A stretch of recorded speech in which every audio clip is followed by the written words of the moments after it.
Israeli सेना ने फिलिस्तीनियों को चेतावनी दी है कि वो प्रतिबंधित क्षेत्र में न घुसें। इजरायली सेना का कहना है ऐसे क्षेत्रों के जरिए हथियारबंद लोगों की आवाजाही पर रोक के साथ उत्तरी गाजा पट्टी में हथियार सप्लाई करने की भी मनाही है। इजरायल और हमास के बीच हुए युद्ध विराम समझौते में रुकावट आ गई है।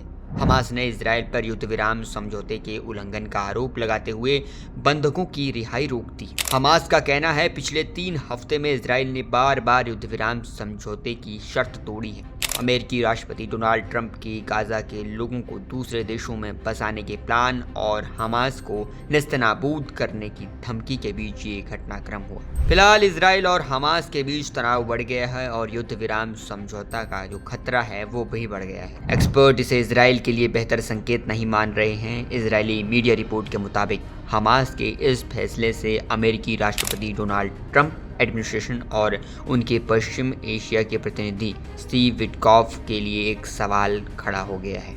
अमेरिकी राष्ट्रपति ट्रंप पिछले हफ्ते ही गाजा पुनर्वास योजना की घोषणा कर चुके हैं। इस योजना के तहत गाजा के निवासियों को पड़ोसी देश अरब में बसाया जाएगा और गाजा का पुनर्निर्माण किया जाएगा। ट्रंप के इस प्लान का हमास और अरब देशों ने विरोध भी किया है। गाजा युद्ध विराम में अड़चन से अमेरिका और इजरायल के सामने चुनौती खड़ी हो गई है। अमेरिकी राष्ट्रपति डोनाल्ड ट्रंप और इजरायली प्रधानमंत्री बेंजामिन नेतन्याहू को इससे पार पाना होगा। अमेरिका और इजरायल का मानना था कि हमास ने एक समझौते पर हस्ताक्षर किए हैं, इसलिए उसे इसे पूरा करना होगा। एक इजरायली अधिकारी का कहना है, मुझे नहीं लगता कि हमास डील को बिगाड़ना चाहता है, लेकिन ये स्पष्ट है कि ये संकट स्थिति को परखने के लिए है। ये ट्रंप के लिए भी एक संदेश है। अगर उनको लगता है कि कोई दूसरा चरण नहीं होगा और सब कुछ हमेशा की तरह चलता रहेगा तो वो गलत है। ऐसा लगता है कि इस डील में फिलहाल इजराइल ने अपनी बढ़त खो दी है। इजरायली सरकार इस बारे में बातचीत कर रही है कि हमास को कैसे जवाब दिया जाए। इजराइल को सोच समझकर कोई फैसला लेना होगा। हमास की कैद में अभी भी 76 बंधक हैं। सबसे बड़ा सवाल इस वक्त यही है कि क्या इजराइल और हमास के बीच फिर से युद्ध शुरू हो जाएगा।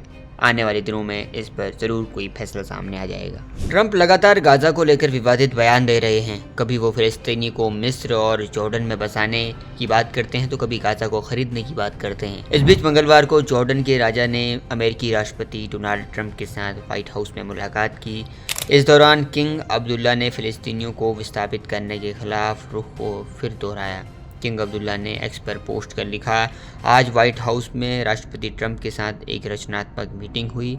राष्ट्रपति का गर्मजोशी से स्वागत के लिए आभारी हूं। एक अन्य ट्वीट में उन्होंने लिखा, मैंने गाजा और वेस्ट बैंक में फिलिस्तीनियों के विस्थापन के खिलाफ जॉर्डन की दृढ़ स्थिति को दोहराया। ये पूरे अरब की स्थिति है। फिलिस्तीनियों को विस्थापित किए बिना गाजा का पुनर्निर्माण करना और गंभीर मानवीय स्थिति से निपटना सभी के लिए प्राथमिकता होनी चाहिए। ट्रंप के गाजा पर कब्जे के प्लान की आलोचना उत्तरी कोरिया भी कर रहा है, जबकि इजरायली रक्षा मंत्री इसराइल काट्ज ने हमास पर संघर्ष विराम समझौते का उल्लंघन करने का आरोप लगाया है।